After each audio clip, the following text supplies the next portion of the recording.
जलौकान् दधदमृतघटं चारुदोर्भिश्चतुर्भिः सूक्ष्मस्वच्छातिरुद्यां शुकपरिविलसन् मौलिमम्भोजनेत्रं कालाम्भोदोज्ज्वलाङ्गं कटितटविलसच्चारुपीताम्बराढ्यं वन्दे धन्वन्तरिं तन् निखिलगदवनप्रौढदावाग्निलीलम् ब्रह्मणो हि समारब्धाम् आत्रेयाद्येषु पूजिताम् अस्मदाचार्यपर्यन्तां वन्दे गुरुपरम्पराम् आयुर्वेदरतं वन्दे माधवाख्यं महागुरुम् आयुर्वेदामृतं सर्वं शिष्येभ्यो यः प्रदत्तवान् द्रष्टाज्ञानी दृष्टकर्मा कृतकर्मा तथैव च अध्यापकोऽभिषक्श्रेष्ठो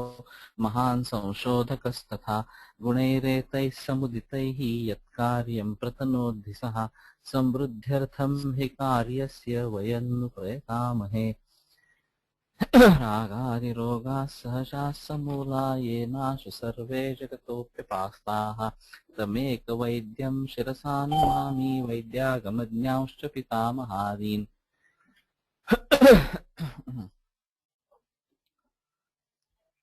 15 मिनट के लिए मैं अष्टांग संग्रह पढ़ लेंगे, फिर बाद में गणेश टेक ओवर करेगा।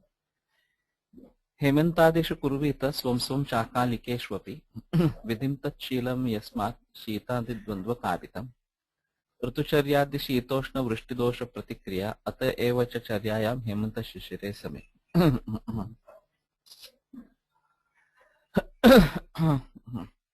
अकालिकेषु अपि हेमंतादिषु स्वं स्वं विधिं तच्छीलनं कुर्वीत, इस प्रकार का है। तो अगर हेमंत ऋतु में हेमंत नहीं होता है, ग्रीष्म में होता है या किसी दूसरे ऋतु में होता है, तो उसका विधि वहां पे करना चाहिए। अष्टांग संग्रह में भी मास ऋतु और लक्षण ये 3 बताए गए ऋतुओं के बारे में, और फिर यथोत्तरम भजेत चर्याम तथा तस्य बला देती, जिस ऋतु के लक्षण दिखाई दे रहे हो उसकी चर्या करनी है। यस्मात् शीतादि द्वंद्वकारितम ऋतुचर्यादि शीतोष्ण वृष्टिदोष प्रतिक्रिया।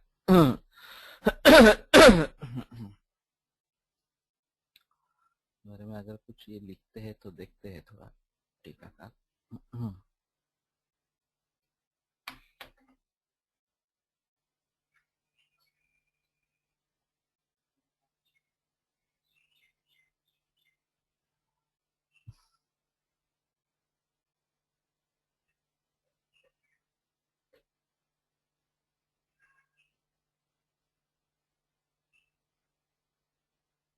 तथा अकालिकेषु ऋतु विपरीत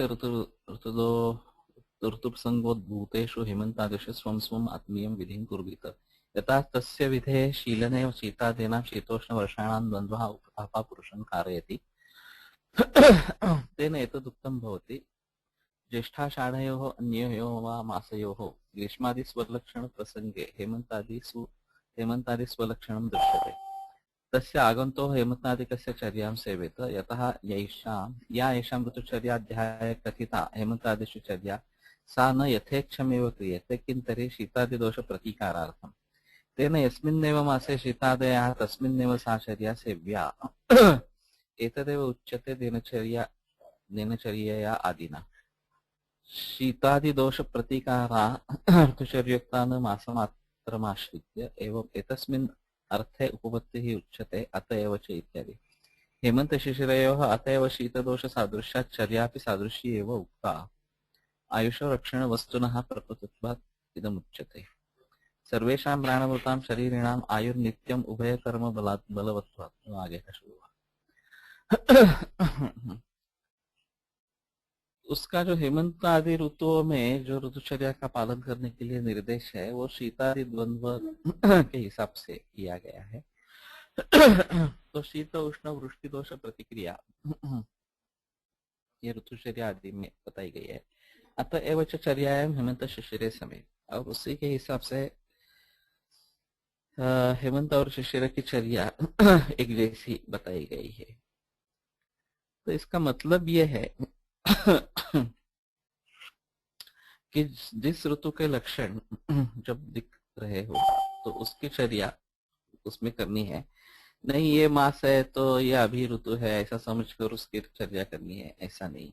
जिसके लक्षण दिखाई दे रहे हैं उसकी चर्या। अभी शरद ऋतु आरंभ हुआ है फिर भी लक्षण है ज्यादा वो वर्षा ऋतु जैसे है, तो वर्षा ऋतु की चर्या करनी चाहिए। शरद ऋतु का करने का कोई संबंध नहीं है इस प्रकार से। सर्व प्राणभृताम नित्यम आयुर्युक्तिम अपेक्षते दैवे पुरुष कार्य स्थित यस्य बलात्। सभी जो प्राण धारण करने वाले हैं उनके लिए उनके आयुष्य को युक्ति क्या है, और दैव और पुरुषकार इसके ऊपर उसका बलाबल निर्भर है। ये चरक में जैसे कहते ऐसा लिया, अन्य जन्म कृतन कर्म दैव दैवम पौरुषम ऐहिकम। तो हम ही ने जो पिछले जन्मों में किया हुआ कर्म है वो दैव है, और यह लोक में हम जो पौरुष करते हैं वो कर्म करते हैं वो पौरुष कर्म कहलाता है। विद्याद्य कर्मणि त्रेधा श्रेष्ठ मध्यावरत्वतः, ये ज्यादा है पंक्ति। तो उसमें श्रेष्ठ मध्या और अवर इस प्रकार से ये कर्म तीन प्रकार के है, दोनों दैव कर्म हो या फिर ऐहिक कर्म हो। तयोरुदारयो उक्ति युक्ति दीर्घस्य सुखस्य च नियतस्य आयुषो हेतु विपरीतस्य चापरा। तो दोनों अगर अच्छे है उदार है तो दीर्घ सुखायु इस प्रकार का रहेगा, नियत आयु रहेगा। और विपरीत से चापरा और दोनों अगर कमजोर है बहुत ही अच्छे नहीं है हीन है तो उसके विपरीत आयुष्य कम होगा, दुखायु होगा, अनियत होगा इस प्रकार से। मध्या मध्यस्य मिश्रस्य संकीर्णा शृणु चापर। मध्यम है तो दोनों मध्य आयु की स्थिति रहेगी। मिश्रस्य संकीर्णा, कुछ हिस्सा दैव का अच्छा है, कुछ हिस्सा यहाँ का अच्छा है, बाकी अच्छा नहीं है वगैरह वगैरह, तो ये संकीर्णा इस प्रकार का हो जाएगा। शृणु चापरम। और दूसरी भी एक चीज है, दैवम पुरुष कारेण दुर्बलम ही उपहन्यते। दुर्बलम दैवम पुरुष कारण ही उपहन्यते। अगर दैव दुर्बल है तो पुरुषकार से उसकी क्षति होती है। तथा दैवेन बलिना पौरुषं कर्म दुर्बलम, और उसी प्रकार बलवान दैव से पौरुष कर्म दुर्बल अगर जो है तो उसकी मात्रा नहीं चलती। दृष्टवा यदि के मन्यन्ते नियतम मानम आयुषा। तो ये देखकर लोग कहते हैं कि आयुष का प्रमाण नियत है। कर्म किंचित क्वचित काले विपाक नियतम महत् किंचित काल नियतम प्रत्येक प्रतिबोध्यते। ये थोड़ा अंतर है चरक में। तो किंचित कर्म क्वचित काले कहीं किया होगा थोड़ा सा कर्म, विपाक नियतम महत्, विपाक उसका महत् और नियत इस प्रकार का है। किंचित तो अकाल नियतम ऐसा चरक का पाठ है। तो काल नियत नहीं है, प्रत्यय ही प्रतिबोध्य और कारणों से उसका पता लग जाता है या अनुभूति से उसका पता लग जाता है कि ये होने वाला था, बस ताकि कोई उसका कारण नहीं है। दैव इतना बलवान था। अभी हाल ही में जो केस हुई थी वो गैंग्रीन से अच्छी तरह ठीक हो गई और कामला से मृत्यु हो गई और उसका कुछ पता नहीं चला कामला क्यों हुई और वो प्राणघातक क्यों हो गई इस प्रकार का। तो अगर दैव इतना प्रबल है, विपाक नियत इस प्रकार का है कुछ तो अनुभूति के बाद ये पता चलता है कि नहीं ये होना था, बस दूसरा कोई कारण नहीं है। उपदिष्ट ततश्चैष हिताहित विधिक्रम, और इसीलिए हिताहित विधिक्रम बतलाया गया है।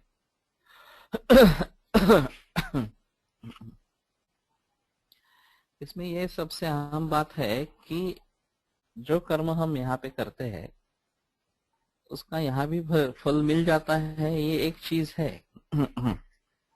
मिल भी सकता है, लेकिन कई दफा ऐसा होता है, पंखा हवा है या दिवा हवा है तो तिकट, हाँ, वर्ष वर्ष वर्ष ती खिडकी उघड. नुसतं भेटा.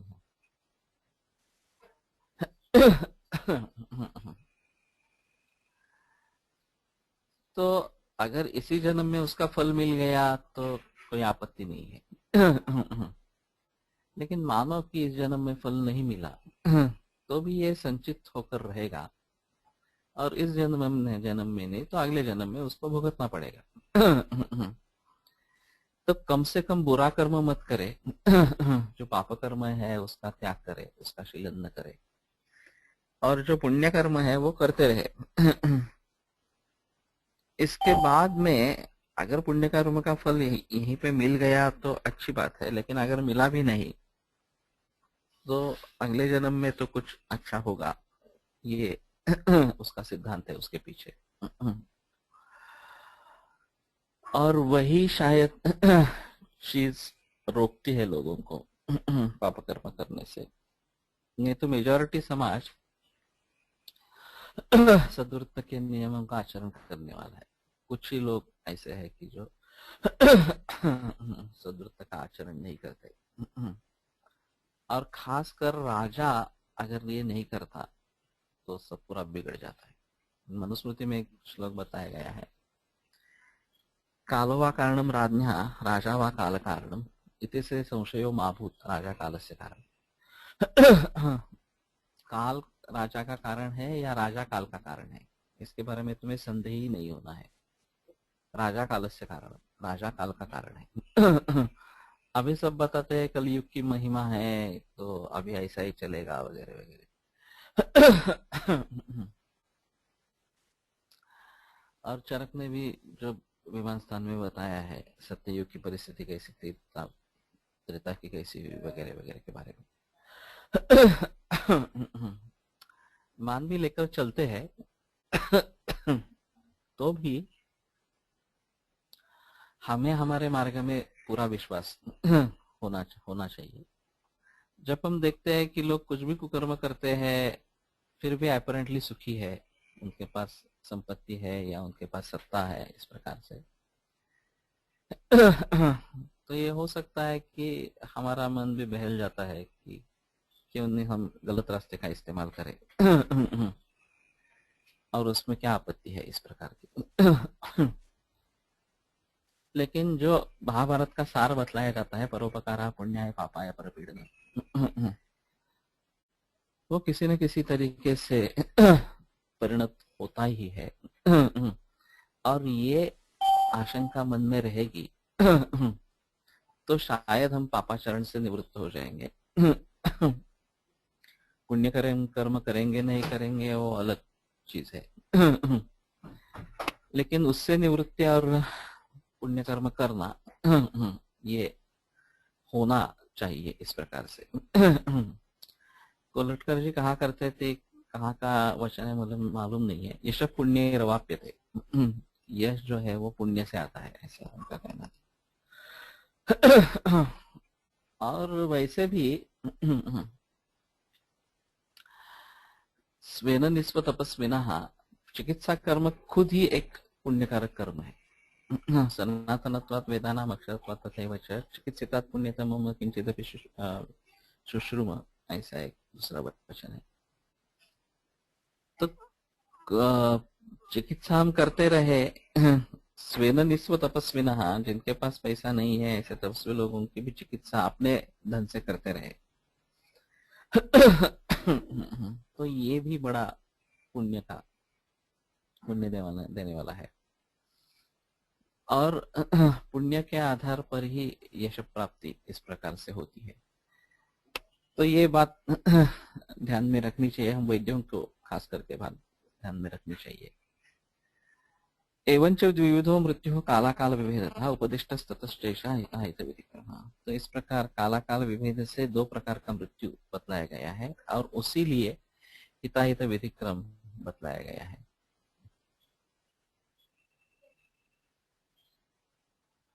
ठीक है, एकोत्तर मृत्यु शतम ब्रुवते वेदवादिना, ये परसों इसके बारे में देखेंगे।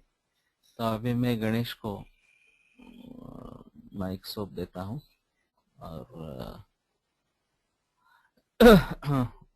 वो अभी पंचकर्म का जो है उसका वो शुरू करेगा। कल सुबह भी इसी प्रकार 6:15 बजे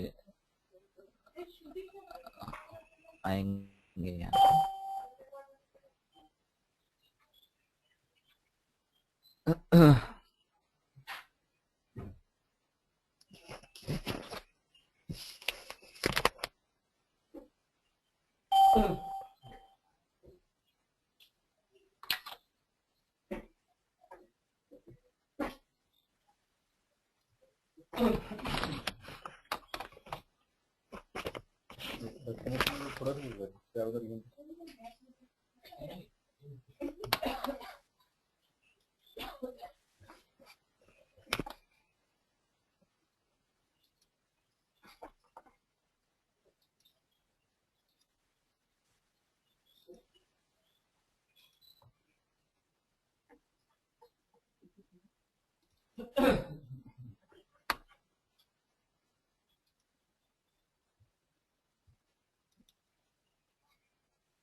रक्तमोक्षणाचा थोडासाच भाग आहे, त्यामुळे एकदा संपून टाकतो.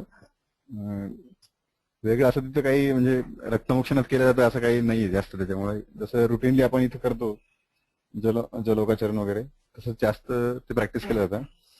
दुसरं असं आहे प्रच्छानही तिथं आम्ही करतो बऱ्यापैकी. आणि शिरावेद जे ते इथं जसं आपण स्काल्पनसाठी करायचं तसंच तिथं करायचं. फक्त जे ऍक्च्युअल क्लासिकल जे शिरावेद आहे ते एकदा आम्ही फक्त केलेलं आहे, जास्त काही त्याचा अनुभव नाही. आणि शृंग अलाभवणी कधीच केलेलं नाही प्रॅक्टिस, त्याच्यामुळे वेगळं असं काही रक्तमोक्षणामध्ये सांगण्यासारखं नाही. फक्त काही व्हिडिओ क्लिप्स आहे त्याच्यामध्ये शृंगाने केलेलं आहे आणि शिरावेद केलेलं आहे ते फक्त दाखवतो.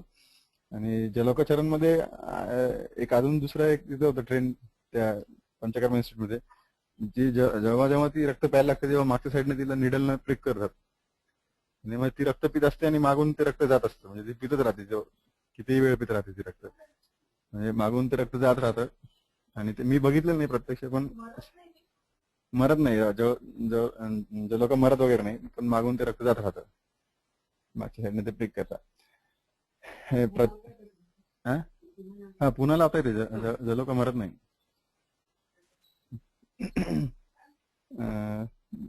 बाकी आपल्यासारखंच रुटीनली तसं तिकडे प्रॅक्टिस केलं जातं, जे लोक वेगळं असं काही नाही.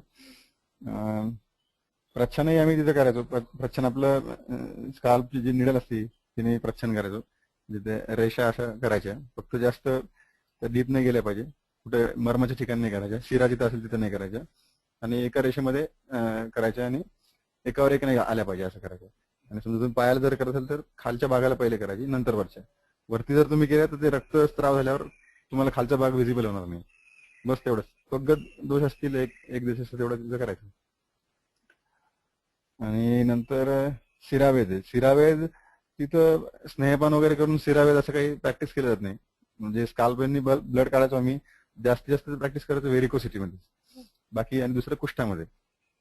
जसं आपण इथे करायचो तसंच रुटीनली करायचो, पण तिथं स्नेहपान वगैरे काही करत नव्हते. तर मग मी सरांना सांगितलं होतं की सर आपण स्नेहपान करू, कारण की मी इथं बघायचो 3 दिवस आपण स्नेहपान करायचो, नंतर स्वेदनाने ते रक्तमोक्षण करायचो. तर सर म्हणले स्नेहपान का कुछ जरूरत नहीं उसमें कुछ शिरावेद में ऐसा म्हणले. पण मग म्हणलं सर आपण उसमें ऐसे करके देखेंगे. व्हेरिकोसिटी मध्ये आम्ही मग गुगल तिकतं घृताने 3 दिवस स्नेहपान करायचो, 50, 100, 150 असं, आणि मग ते स्काल्पेननी ब्लड काढायचो. नंतर म्हणजे नेहमी असा विश्वास आहे की बाबा रक्तमोक्षणामध्ये स्नेहपानाची काय गरज आहे बाबा, की बाबा तिथं काहीच दोषांचा उचलेश असं किंवा असं काही आपण करत नाही, गोष्टातून काढत नाही, तर त्याचा तिथं काय उद्देश आहे का. मग एक असा अनुभव आला होता आम्हाला की एक पेशंट होता, तो त्याला तसं नेमकं मला डायग्नोसिस आठवत नाही, व्हेरिकोसिटीचा होता काही तर होता. पण मग त्याला चालला, थोड्या वेळ चालला की त्याचे पाय दुखायचे, पाय दुखायला लागायचे. मग आता ते दुसरं असं आमचं चालू होतं की ते बघा तो रक्तच ओरिजिनचा आहे का आधी, का वास्क्युलर आहे का न्यूरोलॉजिकल आहे, असं त्याचं चालू होतं. तर मग सरांना म्हणलं सर आपण एकदा रक्तमोक्षण करून घेऊ, थोडंसं स्काल्पेननी ब्लड काढू, आणि उपशय मिळाला तर आपल्याला उपशय अनुपशयावरून आपलं पक्क निधन होईल काहीतरी. मग आम्ही त्याचं रक्तमोक्षण केलं स्काल्पेननी. मग थोडं केल्यानंतर ते थोडंसं निघालं आणि खूपच म्हणजे काय म्हणतात घन थिक होतं ते ब्लड. मग आम्ही ते सिरिंज असं पुश करून काढलं, तर तेव्हा थोडं थोडं निघायचं, पण खूपच अवघड झालं होतं म्हणजे निघणं ते, म्हणजे एवढं येत नव्हतं.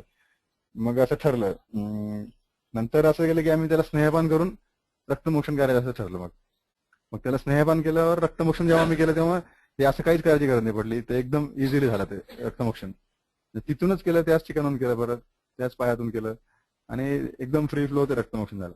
म्हणजे सर मग ही याच्यामध्ये दोषांची जी द्रवता आहे ती आपल्याला अशी पण दिसली बाबा, जी पहिले आपण रक्तमोक्षण केलं त्याच्यामध्ये ती दिसली नाही, पण आता ते एकदम इझिली झालं.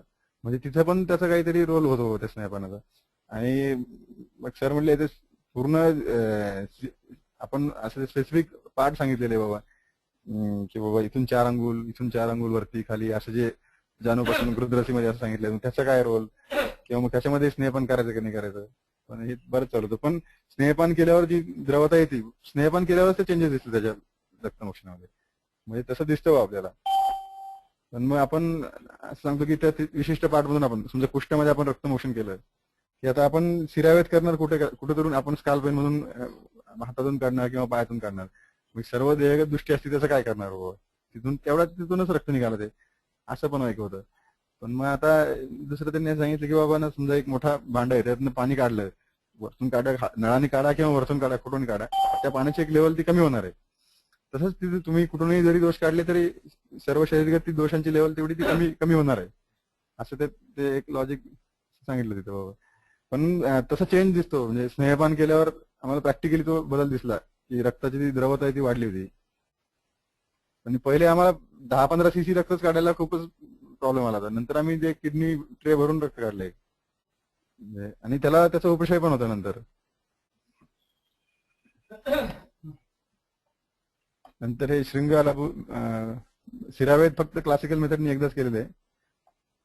फक्त मी क्लिप दाखवतो, बाकी याच्यात रक्तमोक्षणामध्ये काही जास्त वेगळं नाही सांगण्यासारखं. पण सिरावेद रेग्युलर प्रॅक्टिस करणारे काही काही लोक आहेत तिथं.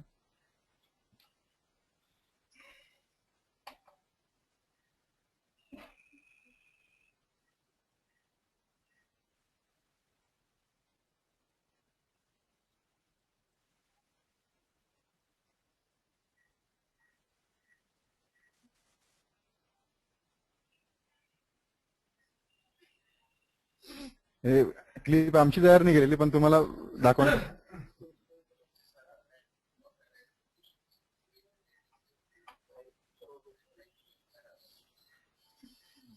हे कुठं पुरायला काही नाही का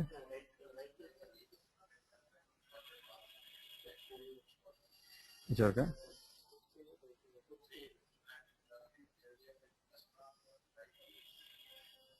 नाही, त्याला ते फॉरवर्ड करायला काही नाही का.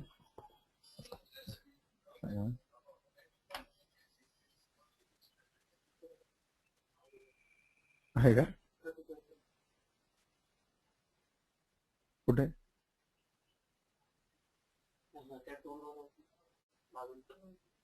हा आहे काय.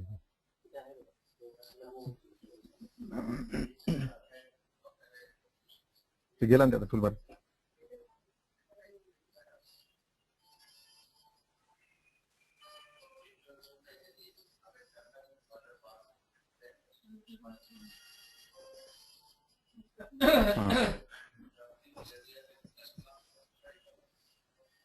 ते जवळची रेग्युलर प्रोसिजर आपली.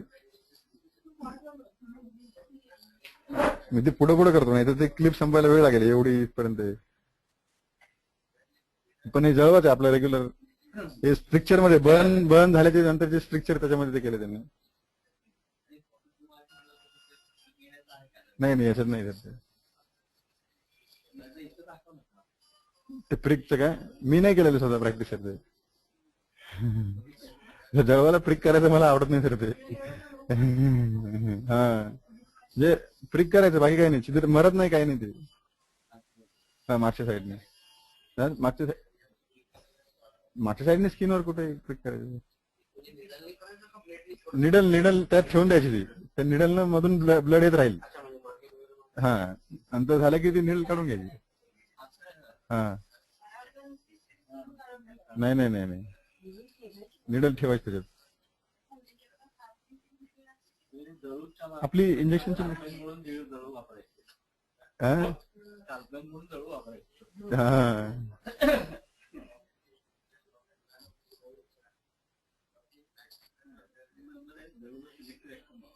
हे शृंगाचं आहे, शृंगाचं.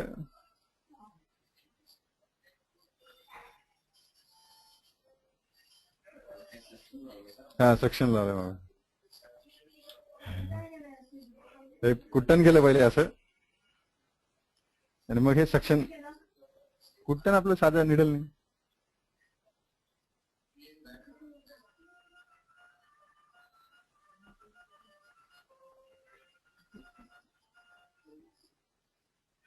हा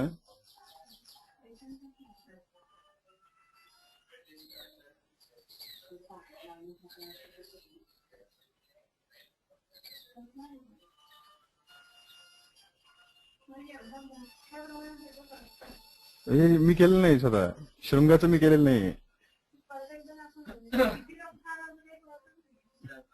आलं ना बऱ्यापैकी आलं, पण त्या पद्धतीने ते रक्त येणं असं अपेक्षित असेल तिथं त्या रक्तमोक्षणामध्ये. म्हणजे तुम्ही शृंग किंवा त्या जागी असं पण वापरू शकतात. हे नाही नाही, हे वेगवेगळे इन्स्ट्रुमेंट वापरू शकतात.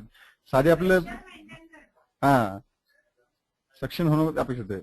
आणि आपले साधी सिरिंज असते ना, सिरिंजचा समोरचा पार्ट कट करून घ्यायचा आणि तोही ठेवून असा वापरू शकता.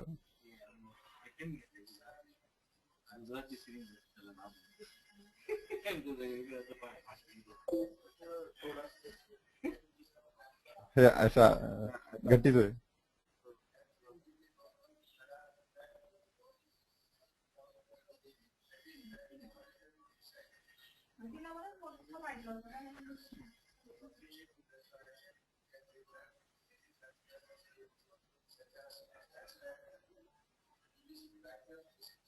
नाही नाही, ते कुट्टण केल्यासारखं आहे ते.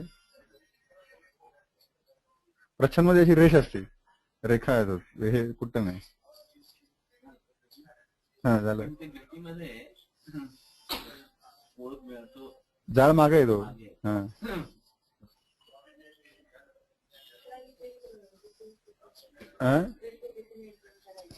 मी नाही केलेलं हे काही, फक्त तुम्हाला दाखवण्यासाठी आणलंय मी, बाबा हे असं असं केलं जातं काही. आणि असं नाही सगळे लोक रेग्युलर करतात ते, एक दोन माणसं तेवढं करतात ते.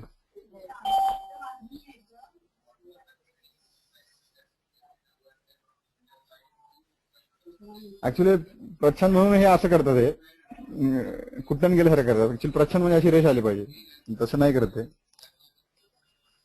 पण अशा जर स्किन डिसीज असतील ना, ह्याच्यामध्ये आपल्याला काय सिरावे जलोका असं काहीच जास्त काम करत नाही, चोख्यात असतं सगळं. त्याच्यामध्ये प्रच्छन्न चांगलं काम करतात, किंवा काळासर पण आलेला असतो त्याच्यामध्ये प्रच्छन्न चांगलं काम करतं. उजिंग वगैरे नसतं, काही नसतं. आपली साधी स्काल्पची ब्लेड 12D नावाची ब्लेड असते, अशी थोडी कर्व असते, त्याच्यात आपल्याला हे होतं सोपं होतं. हे साधा ब्लेडही वापरतात.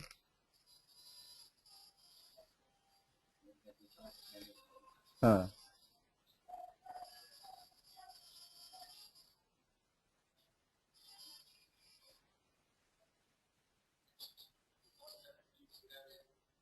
शिरावेल्यानंतर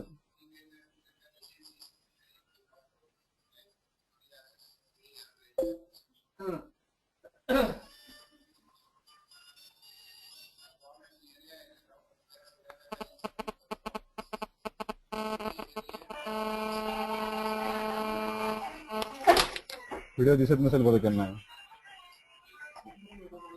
असं असेल.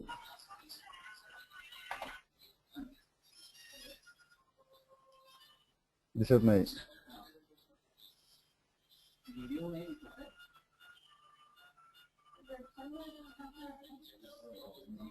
हे सिरावेद आहे.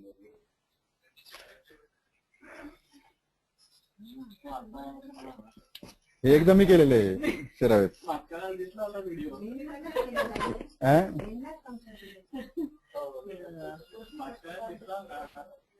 काय माहित नाही का?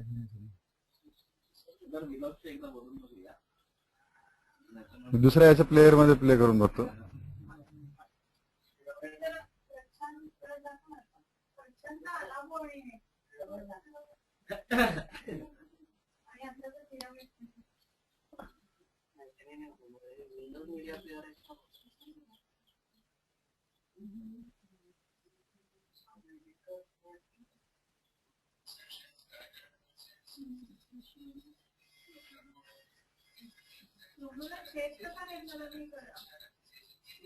हे केलं वहिनी, कुट्टन केलं असं, कुट्टन केलं असं त्याच्यावर, नंतर ते शृंग ठेवलं कट्टन. मग ते मागून सेक्शन पंप आहे त्याला. हा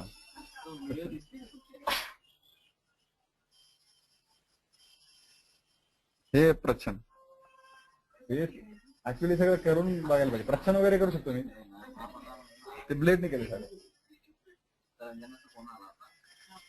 मला हे फक्त शृंगाचं मी केलेलं नाही कधी आणि घटीचं केलेलं नाही, बाकी हे सगळं केलेलं आहे. सिरावेद केलेलं आहे सगळीकडे. कुठं केलेलं आहे अगोदर, झट भरून नाही येत. हा आता ह्या सिरावेद मध्ये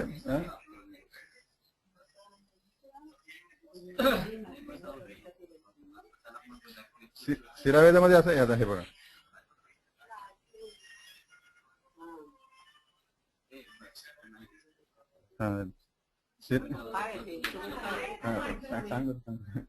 सिरावेदामध्ये पहिले मी ज्या पेशंट मध्ये कुष्ठाचा प्रश्न होता, सर्व देहगत कुष्ठ होता त्याला मग आम्ही ह्याच पायाचंच वेन्नी काढलं होतं.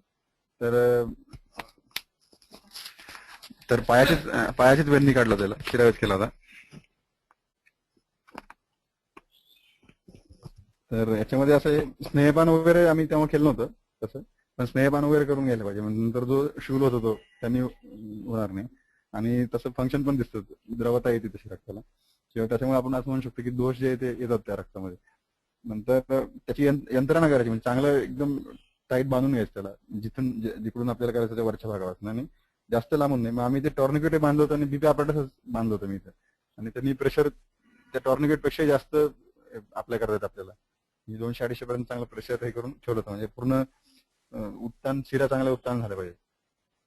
असं झाल्यावर अभ्यंग स्वेदन अगोदरच करून घ्यायचं, पण एकदमच अगोदर नाही करायचं. ते सकाळी करायचं, मग 2-3 तासांनी त्याचं शिरावेद करायचं. नाहीतर ते तेल वगैरे असलं की तिथं ते करता येणार नाही व्यवस्थित.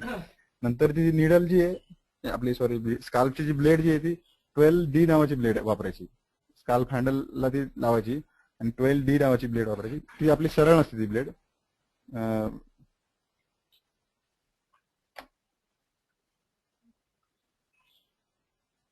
विंडोज मीडिया प्लेअरने लावा म्हणतात.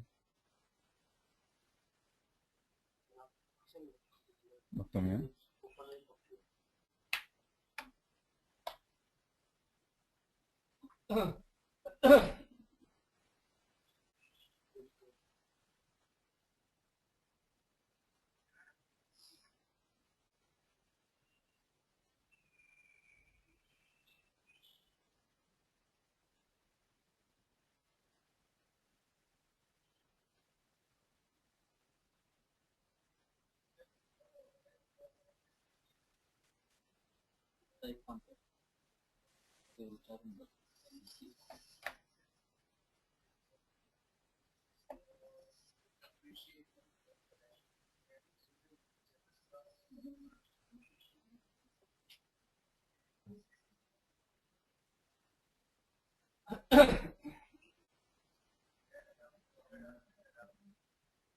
नो.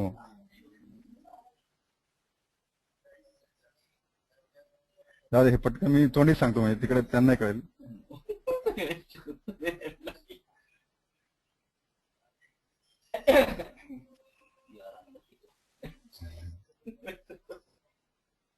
आता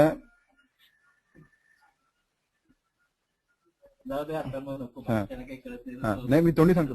हा, तर मग 12D नावाची 12D ची ब्लेड वापरायची. ती कर्व्ड असते अशी. कर्व्ड असल्यामुळे असं आहे की ती अशी जाते मध्ये, पंक्चर करता येत त्यांनी. म्हणजे सरळ ब्लेडने आपल्याला पंक्चर नाही होणार, ते कट होईल. आणि मग काय करायचं, आता हे त्यांनी पहिलं इथं प्रिक घेतलं, हे व्यवस्थित नाही आलं. पहिला वेध घेतला तो व्यवस्थित आला नाही, थोडस ब्लड असं झालं ते. आणि दुसरं मग आम्ही हे कोणी कधी कधी केलेलंच नव्हतं. ऍक्च्युली मी इथं श्रीप्रसादकडनं तो व्हिडिओ घेतला होता, वेदस कोलटकर सरांनी ते केला होता, त्यांचा मी तो व्हिडिओ घेतला होता. आणि मग आपण करून बघू असं विचार केला होता. म्हणजे तिथं कधी केलं जात नव्हतं, कोणाला माहिती नव्हतं. मग सरांनी सांगितलं ठीक आहे करके देखेंगे. तर मग ती ब्लेड म्हणजे श्रीप्रसादकडनं सगळं विचारलं होतं मी ऍक्च्युली कसं कसं करायचं काय काय. पण त्यांनी जो व्हिडिओ होता त्याच्यामध्ये त्यांचं असं झालं होतं, धार नव्हती आली. म्हणजे असं फक्त पाझरलं होतं रक्त, धार वगैरे काय आली नव्हती. म्हणजे असं टिपिकल शिरावे झाला नव्हता. नंतर काय करायचं, 12D ब्लेडला जे आपली सेलोटेप किंवा चिकटपट्टी अशी लावून घ्यायची, म्हणजे तिथपर्यंत जाईल ती. किती तुम्ही जोरात जरी मारलं तरी ते जास्त मध्ये पंक्चर नाही करणार. हे टोकाच्या मागून ती सेलोटेप वगैरे लावून घ्यायची. मग आपलं साधं एवढं असं टोक असतं त्याला. मग आम्ही ते सुरू केला होता, शिरावेले आज शिरावेले, भरपूर गर्दी, सगळं सगळं सगळं चालत होतं. मग सरांनी सुरू केलं, मग सरांनी खूप केले, असे सगळे असे द्यायला लागले सगळे. तो मग ते म्हणे काय गणेश इन्स्ट्रुमेंट बरोबर नाहीये. हो, it will make a incision म्हणे, ते असं थोडं ट्रान्सफरच पाहिजे आणि त्यांनी असं इन्सिजन केला पाहिजे, मग ते येईल म्हणे. मग मग मी काय ऐकत नव्हतं, मी आपला गपचूप बसलो होतो. म्हटलं आपल्याला तसं करायचंच आहे ते. मग स्किन ब्लीड होतात सगळ्या. मग सगळ्यांनी सगळ्यांचं झालं ट्राय मारून, तुला सर अभि मी देतो, म्हणजे सगळे थकले. आता मग मी घेतलं शेवटी. मग ऍक्च्युली हे सगळे इन्स्ट्रुमेंट, हँडल, काय काय जे ब्लेड वगैरे सगळे सगळे मी आणायचो. म्हणजे कोणाला विचारायचं नाही, काय नाही, आपल्याला करायचं ना, मग मी घेऊन यायचो. म्हणजे प्रत्येक गोष्टीत असंच होतं. म्हणजे खर्चाचं मी कधीच कोणाला बघत नव्हतो. म्हणजे औषधाच्या बाबतीत असो, कशाच्या बाबतीत असो, ते आणून घ्यायचे, फक्त आपल्याला करायचं एवढं बघायचं. मग ते असं पकडायचं लूज, आपल्या इंडेक्स फिंगर मध्ये आणि अंगठ्यामध्ये जे येते स्काल्प, जे हँडल येते, असं लूज पकडायचं. त्याला बिलकुल प्रेशर नाही पाहिजे. म्हणजे कसं सांगता येईल, एकदमच लूज पकडायचं. असं असं ते लूज पकडायचं, म्हणजे असं एकदमच लूज. म्हणजे तुम्ही असं त्याला टिचकी दिली की ते फिरलं, हल्लं पाहिजे. त्याला असं जोरात असं दिलं की ते जोरात प्रेशर नाही गेलं पाहिजे. मग ते चालू होतं सगळं. मग ठेवलं. मग पहिला मी एक ट्रिक घेतला तशा पद्धतीने, म्हणजे एवढा जोरात नाही मारला, म्हटलं काय होऊन जाईल, मारला थोडा, तर तसंच स्किन मिळालं. मग असं झालं की आता होत नाही हो काही. मग दुसरा असा जो असं मारला बरोबर नेम धरून त्याच्या शरीरावर जोरात, असं मारला की इतकं लांब ब्लड आला इथपर्यंत. धार अशी जी आली, म्हणजे मला कळालं नाही धार एवढं लांब आली. एकदम बापरे म्हणलं, सगळं एकदम एकदम आश्चर्यचकित झालं, एवढं लांब आलं. ह्याच्यापेक्षाही खूप लांब गेली ती धार. नाही, धार नव्हती आली त्याच्या व्हिडिओमध्ये, धार नव्हती सर. नंतर त्यांनी जसं नंतर केलं असेल, समजा मी इथून केलं असेल तर 3-4 फुटापर्यंत धार गेली ती. एवढं जोरात धार होती, 3-4 फुटापर्यंत आरामात धार गेली. मग ती हळूहळू हळूहळू कमी होत होत होत होत आली धार. मग सगळं म्हणलं ठीक आहे, छान छान छान छान. तो व्हिडिओ काढला होता, पण तो इतका काळसर आला, तो व्यवस्थित आला नाही त्याचा. आपोआप ब्लड थांबेपर्यंत ते चालू ठेवायचं. हा, टर्निकेट बांधलेलंच असणार तोपर्यंत.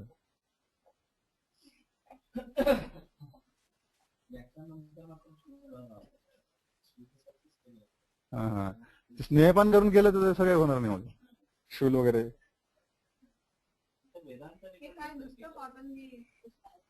हा, त्याची काही गरज नाही.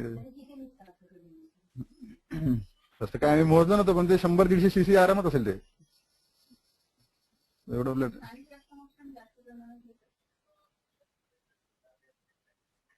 हे नको आपण आता, हे बदल दिसत नाही, ते बोर होते तिकडे. हा, नाही आपल्या स्काल्पनी पण केलं जातं.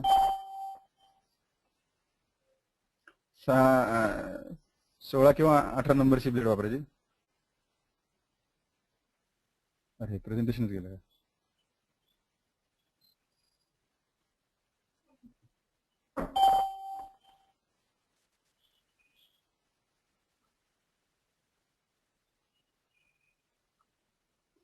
तिथे आम्ही गेलो तेव्हा आमची पहिलीच बॅच होती, म्हणजे जलोकाचरण सुद्धा होत नव्हतं हॉस्पिटलमध्ये जास्त. म्हणजे काय चिकित्सेच्या मध्ये काय होत नव्हतं. जे आगदवाले होते जे स्किनचे काम करायचे ते थोडं जलोगा वगैरे करायचे, आणि कधी कधी ते प्रच्छन वगैरे करायचे, ते म्हणजे खूपच रेअर असायचं. पण मग आम्ही आल्यावर जलोकाचे आम्ही पेशंट करून मी मागायला सुरुवात केली थोड्या तिथं त्या मिळायच्या तिकडे त्या पॅडी फील्ड मध्ये वगैरे असायचे तेव्हा. मग ते पेशंट आपले थोडी ट्युनिंग जमली की त्यांना सांगायचे ते आणायचे. मग मी स्वतःच ऍक्वारियम विकत घेतलं होतं माझं, त्याच्यामध्ये मी 40-50 जलोका नेहमी असायचे. मग कुणालाही जलोका लागला तर ते माझ्याकडे यायचे, म्हणजे रूमवर, म्हणजे शालाक्याला लागल्या किंवा शल्याला लागल्या किंवा आगदाला लागल्या तरी पण.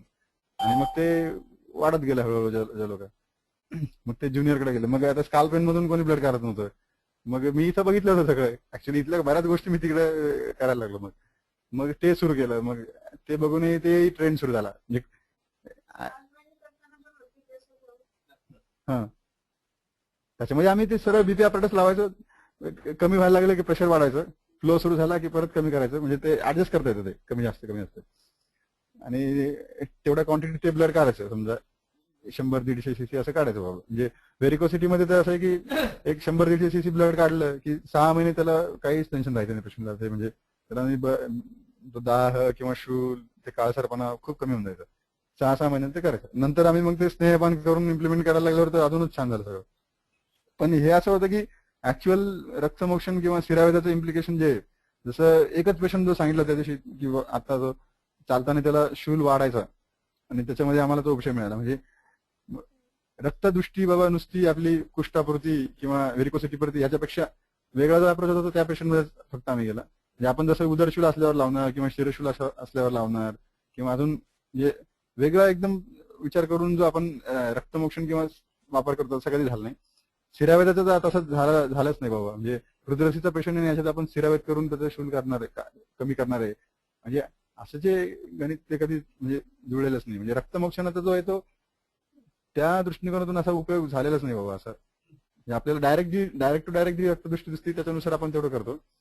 पण जसं काल प्रभाकर सांगत होता की बाबा ब्रेस्ट कॅन्सरच्या पेशंटमध्ये त्यांनी रक्तमोक्षण केलं आणि शूल एकदम कमी झाला आणि तो परत काही आला नाही. तर म्हणजे हे ऍक्च्युअली त्याचा उपयोग क्लिनिकल इम्पॉर्टन्स तेवढं इव्हॉल्व्ह झालं नाही अजून. म्हणजे ज्या दृष्टीने इकडे आपल्याकडे बस्ती अर्ध चिकित्सा सांगतात, तिकडे जसं शल्यमध्ये रक्तमोक्षण अर्ध चिकित्सा सांगतात, त्याच काहीच नाही त्याचं. म्हणजे अजिबात म्हणजे असे जरी मोठ्या प्रमाणात त्याचं झालं पाहिजे. आणि हे पर्टिक्युलर प्रच्छान किंवा शृंग आलाभूत ठीक आहे आपण नाही वापरणार, पण अशा दृष्टीने सक्शन करून ब्लड बाहेर काढण्याचा काही वेगळा रोल आहे, तर त्या दृष्टीने त्या क्लिनिकल कंडिशन आपल्याला फाईन करावं लागतील. आणि शिरावेद नेमकं त्याचं क्लासिकल आणि रुटीन आपण जे करतो त्याच्यामधून काय डिफरन्स होईल बाबा, ते एक झालं पाहिजे असं. पण ह्याला एक सेटअप लागतो, व्यवस्थित माणूस लागतो, आणि पेशंटही खूप रिलॅक्स लागतो, सगळ्या गोष्टी म्हणजे असं पडूनच राहतं. पण इन्स्टिट्यूट लेवलला हे चांगलं डेव्हलप होऊ शकतं, असं आहे. इन्स्टिट्यूट लेवलला होऊ शकतं. मग अलाबू नाही केलं म्हणजे कधी, अलाबूच नाही, घटीचं दाखवलं, शृंगाचं दाखवलं फक्त बस. आलं सेक्शन नाही ना मध्ये, आपण घटीला हे ठेवलं होतं ना, दिवा ठेवला होता ना, जाळ ठेवला होता ना. जाळ आपला ऑक्सिजन मधला संपला की ते ऑटोमॅटिक निगेटिव्ह प्रेशर नाही येणार, ते जाळ बंद झालाय. आपण जसं तांब्याला होतं तसं ते एवढंच होतं. होतं ना. नाही भिजल्याबरोबर नाही, भिजला नाही पाहिजे जाळ. नाही भिजला तर मग ते निगेटिव्ह प्रेशर नाही तयार होणार ना. बरं, मग आता हे एवढं रक्तमोक्षणाचं एवढंच होतं, जास्त काय त्याच्यामध्ये वेगवेगळे अनुभव नाही. म्हणजे रुटीन आपले जसं व्हेरिकोसाठी कुष्ठामधले तेवढेच आहे. थोडे 1-2 सांगितले फक्त. स्नेहपानाचं महत्व वाटतं मला रक्तमोक्षणामध्ये. पण दुसरे आपलं ते रक्तमोक्षण एवढं निघून गेल्यावर जे वातकोपाचे भय आहे ते राहत नाही. प्लस हा दुसरा ऍडव्हान्टेज त्यात मिळत असावा, म्हणजे नेमकं माहित नाही कसं काय होतं ते. हा, स्नेहाने सेदन पण करतो, पण आपण तर करतोच इथे तसं. तिकडे ते करत नव्हते ते, आता तिकडे ती सेटमध्ये बसतात प्रॅक्टिस. म्हणजे 3 दिवस स्नेहपान करणार आणि रक्तमोक्षण असं. म्हणजे कुष्ठामध्ये असं काही रक्तमोक्षण तेवढं करत नव्हतं, पण कुष्ठामध्ये रक्तमोक्षणाचे फायदे खूप छान दिसायला लागले. मग त्याच्यामध्ये आम्ही स्नेहपान करणार 3 दिवस, म्हणजे बऱ्याच गोष्टी झाल्या सोबत.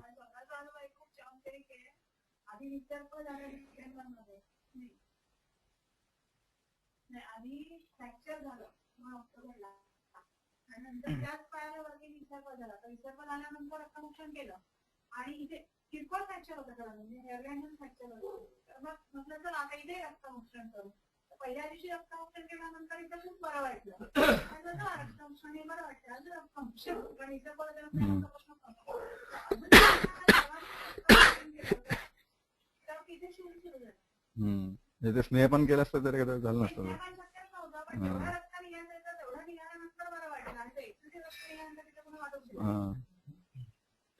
आता हे आपलं रक्तमोक्षण इथपर्यंत संपलं. शेवटचं नस्याचा थोडा भाग आहे बाकी तेवढं अजून संपून जाईल.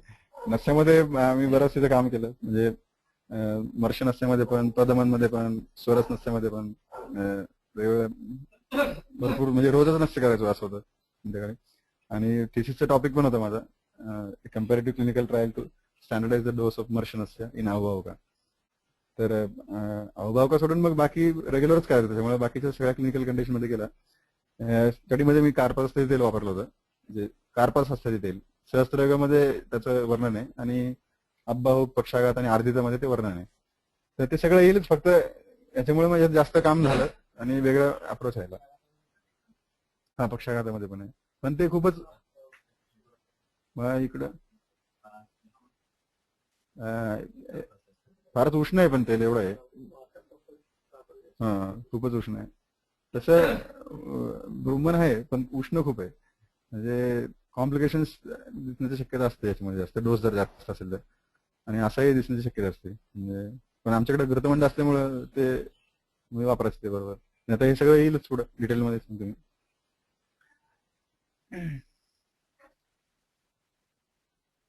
नस्याचं असं होतं की बाबा हे सगळं सुरू झालं कशामुळे किंवा आमच्या सिनॉप्सिससाठी आम्हाला टॉपिक शोधायचे होते आणि आमचे गाईड असे होते की ते कधी टॉपिक कधी देत नव्हते आणि बाकीच्यांचे सगळ्यांचे गाईड असे होते की ते स्वतः टॉपिक देणार किंवा मग त्यांच्या इंटरेस्टची काय गोष्ट आहे ते सांगणार. पण आमचे गाईड त्याचं काही म्हणजे नव्हतं की नव्हतं. म्हणजे तुम्ही शोधा तुमचे टॉपिक, फक्त काही पाहिजे तर क्लिनिकल पाहिजे. कन्सेप्च्युअल स्टडी वगैरे अशी काही आणायचीच नाही अजिबात. काम करायचं हॉस्पिटलमध्ये बस एवढंच होतं. मग असे बरेच टॉपिक मी शोधत होतो एक एक एक. मग ते नस्याचा एक बरेच टॉपिक शोधले. मग शेवटी नस्यावरती आलो, ठीक झालो. मग असं कम्पेअर करायचं ठरलं की सुश्रुतले 16 बिंदू आणि वाघबडातले 6 बिंदू असं आपण कम्पेअर करू. यांचा लो डोस आणि यांचा लो डोस असं ठरलं. मग शाल्मलीचा निर्यास जो आहे याच्यामध्ये सांगितलं अंश बावरूमध्ये, तसं मी ते केलं करून बघितलं. पण ते काही जमलं नाही. ते तसं काही शाल्मलीच मिळत नव्हते. ऍक्च्युली जी ओरिजिनल शाल्मली ती मिळतच नाही. ती म्हणजे जी ऍक्च्युली ती गुड मंजुरी खपरे नसं सांगितलंय ते ऍक्च्युली शाल्मली नाही. ती वेगळी वनस्पती आणि तिचा निर्यास तो अवेलेबल नाहीये. तामिळनाडूमध्ये तो मिळतो. ओडाईन ओडीआर असं याचं काहीतरी लॅटिन नाव आहे. ते या सगळ्या गोष्टी नंतर कळाल्या. मग ते टॉपिक गेला निघून. मग आता काय करणार असं चालू होतं विचार. मग आमच्या डिपार्टमेंटमध्ये एक मॅडम आहे, त्यांचं नावच बिंदू आहे. मॅडमचं नाव. मग ते मॅडम म्हणे असं बोलत होतो मॅडमशी, असंच कोणीच नव्हतं, आम्हीच बोलत होतो. ऍक्च्युअली किती पडतात ते बघ म्हणे तू एकदा ड्रॉप. म्हणलं 3-4 पडत असतील मॅडम म्हणलं. ठीक आहे म्हणलं. आणि तेव्हा सगळ्यांचे सिनॉप्सिस झाले होते. म्हणजे जेवढे 21 जण आहे सगळ्यांचे सिनॉप्सिस झाले होते. ती सिनॉप्सिस प्रेझेंटेशनची वर्कशॉप चालू होती. म्हणजे मी माझा टॉपिकच नव्हता तयार. म्हणजे एवढा मी मागे राहिलो होतो. मग म्हटलं जाऊन बघू बाबा मॅडम म्हणताय. म्हणजे मॅडम म्हणताय म्हणजे झालं ते डिस्कशन असं. मग मी पटकन दिवशी आपली एक तेलाची बाटली नव्हती, तेल नव्हतं, तेल आणलं विकत एक पटकन ग्लासात टाकलं पटकन आणि बुडून बघितलं. तर बुडून बघितलं की 12 ड्रॉप आले पडले खाली पहिले. 12 ड्रॉप पडले म्हणलं अरे बापरे. म्हणलं परत एकदा करून बघू. असं 8-10 वेळेस केलं मी. असे 10 ड्रॉप तर आलेच ॲव्हरेज. अरे बापरे म्हणलं हे तर एकदम भारी झालं. मग ऍक्च्युली ह्या गोष्टी आम्हाला माहित नव्हत्या. पहिले ह्या म्हणजे माहित होत्या लोकांना किंवा एक बिंदू म्हणजे 0.5 ml येतं असं माहित होतं. माझं आमच्या सरांना सांगितलं. सरांना म्हणलं सर असं असं येतं 10 येतात. ठीक है बोले अभी रूटीन प्रैक्टिस और क्लासिकल प्रैक्टिस ऐसा बोल के आपण स्टडी करेंगे, कंपॅरेटिव्ह क्लिनिकल ट्रायल करेंगे. टॉपिक तर डिसाईड झाला. माझा फक्त क्लिनिकल कंडिशन कुठली घ्यायची एवढं चालू होतं. म्हणजे क्लिनिकल कंडिशनला काही महत्व राहिलं नाही नंतर किंवा तेलालाही काही महत्व राहिलं नाही. ते म्हणजे बरंच कॉम्प्लिकेटेड गोष्टी पण त्यात काही एवढं महत्वाचं नाही. मग असं ठरलं. आता हे ठरल्यावर असं आहे की बाबा तुम्ही क्लासिकल ग्रुप घेणार आणि एक रुटीन प्रॅक्टिसचा ग्रुप घेणार. त्याच्यामध्ये मग तुम्ही तुमचा बिंदू काही वेगळा येईल, यांचा काही वेगळा येईल, यांचा काही वेगळा येईल. मग सर म्हटले तुमको तो बिंदू भी स्टैंडर्डाइज करना पड़ेगा पहले. वो कितना है 0.5 ml तो तुम्हारे तो 12 ड्रॉप आ रहे हैं, किसी के और ज्यादा ड्रॉप आते हैं, किसी के और कम आते हैं. मग असं ठरलं की 50 एक सॅम्पल घ्यायचे त्यांचा बिंदू घ्यायचा आणि मग त्याचं एरर डिव्हिएशन वगैरे काढून तो एक बिंदू स्टँडर्डाइज करायचा आणि मग त्या स्टँडर्डाइज बिंदूवर एक ग्रुप ठेवायचा असं ठरलं. आणि मग असं लक्षात आलं की आमच्याच कॉलेजमध्ये 12 वर्षापूर्वी एक मॅडम होते, त्यांचा थेसिस होता. त्यांनी ह्या 0.5 ml बिंदूमधून त्यांचा थेसिस केला होता. मग त्या मॅडमला विचारलं मी, तुमचं थेसिस द्या असं. त्यांनी असं सांगितलं की from previous study they have taken बिंदू ॲज 0.5 ml. त्यात काही क्लॅरिटी नव्हती. स्वतः त्यांनी काय केलं नाही, काही नाही. म्हणजे पहिल्या कुठल्या तरी स्टडीवरून त्यांनी 0.5 ml घेतला. म्हणजे असं प्रचलित होतं, असं आलं. म्हणजे आता हे एक नवीन उद्योग आहे, आता याला स्टँडर्डाइज करून मग हा वापरायचा. पण मग मी असंच एक सारंगधरामध्ये आता हे सांगतो पुढे डिटेलमध्ये. पण मग आता हे आपण एक जेव्हा ड्रॉप म्हणतो इंग्लिशमध्ये, तर त्याचं आपण जेव्हा संस्कृत ट्रान्सलेशन करू बाबा, तर ते काय येईल, एक बिंदू येईल. असं आपण ड्रॉप म्हणलं की आपण म्हणतो संस्कृतमध्ये तो बिंदू येईल, असं त्याचं होतं. पण आपण असं वेगळ्या दृष्टिकोनातून विचार केला तर तुम्हाला मी बिंदू सांगितलं, म्हणजे बिंदू बाबा एक संस्कृत टर्म सांगितली किंवा बिंदू आहे, तर तुम्ही बिंदू म्हणल्यावर त्यालाही तुम्ही काय म्हणणार, बिंदू म्हणजे ड्रॉप आहे असं एक तुम्ही सांगणार. पण जेव्हा मी आयुर्वेदातलं बिंदू एक टर्म सांगितली तेव्हा तुम्ही ड्रॉप एक अर्थ झालाच, पण मग दुसरा अर्थ असा घ्यायचा की ते युनिट आहे, डोस ऑफ स्नेह नसते. ड्रॉप हे वेगळा अर्थ घ्यायचा आणि युनिट ऑफ डोस ऑफ स्नेह नसते, असं 2 अर्थ घ्यायचे. आपण नेहमीच एकच अर्थ घेणार ड्रॉप म्हणल्यावर, पण तसा अर्थ घेतल्यावर फरक काय पडतो. ड्रॉप म्हणलं की फक्त एकच ड्रॉप येणार आहे, पण युनिट ऑफ स्नेह नसते असं जर आपण जर स्पेसिफिक सांगितलं तर ते मेनी ड्रॉप्स होतील. म्हणजे इथं सगळा प्रॉब्लेम जो नसल्यामध्ये झाला तो इथून सुरुवात झाला. हेच मुळात ओरिजिन होतं की त्या बिंदूला फक्त ड्रॉप म्हणलं गेलं आणि त्याला वेगळं नसत्याचं पॅरामीटर असं कन्सिडरच नाही केलं गेलं. म्हणजे त्यांनी बिंदूचं सांगितलं आहे तो फक्त एक ड्रॉप आहे असं सांगितलेलं आहे बाबा, एवढंच आपल्याला माहिती. पण त्याचं वेगळं असं काय ते झालं नाही. पण ह्याच्यामुळे मग काय डिफरन्स होतो प्रॅक्टिसमध्ये, म्हणजे एकदम तो डिफरन्सही 10 पट येतो. आणि म्हणजे काय म्हणतो आपण त्याला, मिरॅकल्स जे असे असतात ते बघायला मिळतात बाबा. पण ते ऍक्च्युली काही मिरॅकल वगैरे नाही, ऍक्च्युली सांगितले ग्रंथामध्ये तसेच आहे, पण आपण केले नाही ते, तेवढाच फरक झाला. हे दुसरं असं आहे की नस्याला बाबा हे कुठलंही नस्य असो त्याला शिरोविरेचन असं म्हणलं जातं. म्हणजे ते स्नेह नस्य असो काही असो, कारण की ते कफ शोधन करतच बेसिकली. तेवढा तुमचा तो बेसिक डोस गेला तरच ते कफ शोधन होईल, असं पण आहे. पण असं दिसतं की जे दुसरे बाकीचे जे भ्रमण करणारे तेल आहेत किंवा घृत आहेत त्याच्यामध्ये तेवढं शोधन दिसत नाही. बाकी शोधन, शमन, ब्रुम्हण असे वेगवेगळे प्रकार त्याचे, आणि मेडिसिन वेगवेगळे वापरले जातात.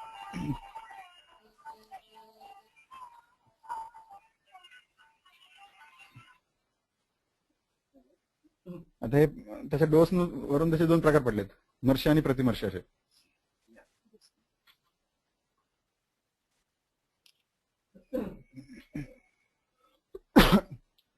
तर याच्यात जसं सांगितलं की ते प्रकारचे पडले ते मात्रा भेदाने पडले, फक्त मात्रेने, म्हणजे वस्तू भेदाने नाही. म्हणजे तुमचं तेल खूप तीक्ष्ण असेल किंवा भ्रूमण करणार असेल किंवा जास्त एवढं तीक्ष्ण नसेल तर तेलाच्या तीक्ष्णता याच्यानुसार नाही पडलेले, फक्त मात्रेने ते भेद पडलेले. म्हणजे तुम्ही तीक्ष्णता कमी जास्त असेल तर तुम्ही ते ऍडजस्ट करून घ्या बाबा. किंवा मग आता असं आहे की हे बिंदू जो आहे तो पॅरामीटर दिलेला आहे, युनिट दिलेलं आहे फक्त ह्या स्नेहाचं मेजरमेंट करण्यासाठी, वापरण्यासाठी.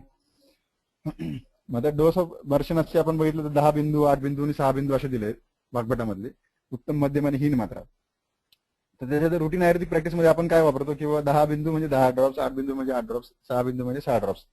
आणि एकच इन्स्टॉलेशन आपण त्याचं करणार, एकदाच ते 10, 8, 6 बिंदू टाकणार, आपलं ते नस्य संपून जातं. म्हणजे 5-10 मिनिटाची गोष्ट आहे. नस्य म्हणजे काय नाहीच ते. आता असं आहे की आता हे प्रेझेंटेशन आहे डिपार्टमेंटमध्ये केल्यामुळे थोडं फिल्मी आहे सगळं, असं हे असं ह्याच्यामध्ये करावं लागतं सेमिनारमध्ये. आता हे क्लासिकल प्रॅक्टिस आहे का बाबा ही जी आपण जी करतो ती, आणि नुसतीच प्रॅक्टिस नाही तर डोस पण क्लासिकल आहे का नाही. त्याचं उत्तर आहे की ते नाही. म्हणजे कशामुळे नाही, फक्त बिंदूचं जे डेफिनेशनचं ते मिसइंटरप्रिटेशन झालंय, त्याच्यामुळे ही सगळी नस्याची प्रॅक्टिसच गायब झालेली आहे. म्हणजे नस्य ऍक्च्युली ते वापरलेलंच गेलेलं नाही. म्हणजे आपलं पंचकर्म म्हणून जे आपण नस्य वापरणार ते त्याचं वापरच झालेलं नाही अजिबातच. म्हणजे 4च कर्म आपण करतो ते, एवढं म्हणजे आपण स्पेसिफिक सांगू शकतो की आपण 4च कर्म करतो. तेव्हा बिंदूच्या डेफिनेशन मध्ये आपण बघितलं तर प्रदेशनी अंगुली पर्वत आहे, पर्वत मग्न समुद्रतात. दोन पर्व बुडवून काढल्यानंतर यावत पतते सो बिंदू, आणि याच्यात असं दिलंय टीकेमध्ये एवढं क्लिअर दिलं की यावत पतती तावन बिंदू, म्हणजे जे शेवटपर्यंत आहे यावत म्हणजे असं दिलंय. आणि अजून असं दिलंय एवढं स्पेसिफिक न प्रथम पतित आहे, म्हणजे पहिला पडलेलं नाही. जेवढं हा जेवढं पडेल तेवढं असं इतकं इतकं स्पेसिफिक दिलं, पण ते टीकाही कोणी वाचलेली नाही त्याच्यात. म्हणजे आणि असं काहीच नव्हतं ना, सरळ सरळ होतं सगळं, काय टीकेचा खूप मोठा अर्थ आहे असं काहीच नव्हतं. तर असं त्याच्यात आलं ते. आणि आता असं दुसरं दिसलं आपल्याला की हे व्हेरिएशन येणार प्रत्येक व्यक्तीनुसार व्हेरिएशन येणार. दुसरं असं आहे की त्याच्यामध्ये मेडिसिन नुसार पण व्हेरिएशन येऊ शकतात, तेलाच्या विस्कोसिटीनुसार, त्याच्यानुसार पण तुपाच्या याच्यानुसार ते व्हेरिएशन येऊ शकतात. आणि स्नेहासाठी सांगितलं म्हणजे वसा मज्जा तुमचं सगळंच येणार, तर ते सगळे व्हेरिएशन येऊ शकतात बाबा. मग ह्याला आपल्याला स्टँडर्डायझेशन करायला पाहिजे, जसं ते आपण सुरुवातीला सांगितलं तसं. मग हे जी गोष्ट झाली ती 14व्या शतकामध्ये ती जी शारंगधरामध्येच आलेली आहे अगोदरच, ती स्टँडर्डाईज करून त्याची बिंदूची मात्रा दिलेली त्यांनी. आणि ह्या गोष्टीकडे कुठेही कोणाचंही लक्ष दिलं गेलेलं नाहीये. तर ह्याच्यामुळे काय होतं, ही एक गोष्ट जर तुम्ही सांगताय कोणाला की आम्ही बिंदू 0.5 ml म्हणून वापरतो बाबा, तुमचं शंका येणार का मी तो तेवढाच वापरू शकेल की नाही वापरू शकेल, तो स्टँडर्डाईज नाही बाबा तेवढा. पण मी जर तुम्हाला सांगितलं की हे एकदम 100% आहे की 0.5 ml आहे, तर त्याचा प्रचारही तेवढा लवकर होईल आणि त्याचा उपयोगही तेवढा लवकर होईल. पण त्याच्या मागे ती स्ट्रॉंग अशी त्याला बेस नव्हता 0.5 ml सांगायला. मी असं करून बघितलं असं आलं. तर मग याच्यामध्ये शारंगधरामध्ये एक छोटासा एक सूत्र आहे, एवं विधेर बिंदू सज्ञेर अष्टभी शान उच्चते. याच्यावर ते स्टँडर्डायझेशन वाचून गेलं, या एका कोटेशनवरती बिंदूचं स्टँडर्डायझेशन वाचून गेलं सगळं. आणि त्यांनी असं सांगितलं की हे जे असे ज्या डेफिनेशन नुसार मी जे सांगितले ते बिंदू, असे जे 8 बिंदू आहे त्याचा एक शान होतो, असं सांगितलेलं डायरेक्ट. म्हणजे स्टँडर्डाईज झाले पक्क, असे जे 8 बिंदू होतील त्याचा एक शान होतो. ह्याच्यावर ते बिंदू प्रत्येक 50 सॅम्पल घेऊन स्टँडर्डाईज करणं वगैरे सगळंच वाचून गेलं. म्हणजे किती क्वांटिटी होती, म्हणजे यांनी किती सॅम्पल घेऊन ते ठरवलं असेल सगळं. म्हणजे ते काय सगळंच प्रश्न. आणि ह्याच्यामुळे असं झालं की कुठेही आम्हाला ते जाऊन म्हणजे निर्भयतेने सांगता येऊ लागलं की बाबा एक बिंदू म्हणजे 0.5 ml. त्याच्या अगोदरही म्हणजे ही कन्सेप्ट होती थोडी थोडी की एक बिंदू म्हणजे 0.5 ml येतं बाबा असं. पण हे याला एकच शास्त्रीय आधारच मिळाला बाबा आता, म्हणजे काय तुमचं उरलंच नाही दुसरं कोणी येऊन सांगण्याचं काय. हा मग याचं मग पुढे आम्ही ते कॅल्क्युलेशन केले सगळे. म्हणजे मग आयुर्वेदिक फॉर्म्युलर ऑफ इंडियामध्ये आपलं मायक्रोफोन म्यूट करा. हॅलो, आपलं मायक्रोफोन म्यूट करा. मग आता 8 बिंदू म्हणजे एक शान आलं. तर असं आहे की एक शान म्हणजे 4 माश आहे. आणि आयुर्वेदिक फॉर्म्युला ऑफ इंडियामध्ये सांगितलं की जेवढं तुमचं वेट मध्ये मान आहे तेवढंच तुम्ही ml मध्ये पण घेऊ शकता. मग एक शान मध्ये 4 माश आले म्हणजे ते 4 ग्रॅम झाले आणि तेच इक्वल टू 4 ml झाले.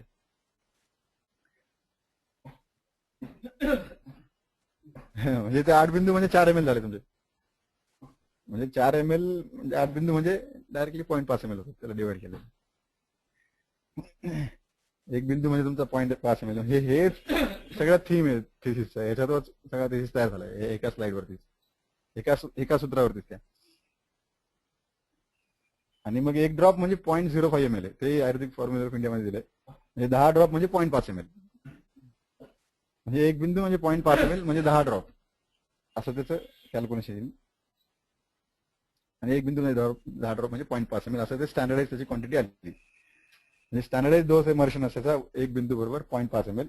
मग आम्ही ही पायलट स्टडी केली बाबा, हे तेव्हाच दिलेलं प्रमाण आहे, आता येईल का नाही. आता तुम्ही करून बघितलं तर प्रत्येकाचं कमीत कमी 0.5 ml तर येईलच येईल, मिनिमम येईलच 0.5 ml. आणि प्रॅक्टिस करायलाही ते रिलेव्हंट आहे, फिजिबल आहे, इफेक्टिव्ह आहे. मग ही पायलट स्टडी झाली, मग त्याच्या रेफरन्सने आम्ही मग ओरिजिनल स्टडी डिझाईन केली 5 ml.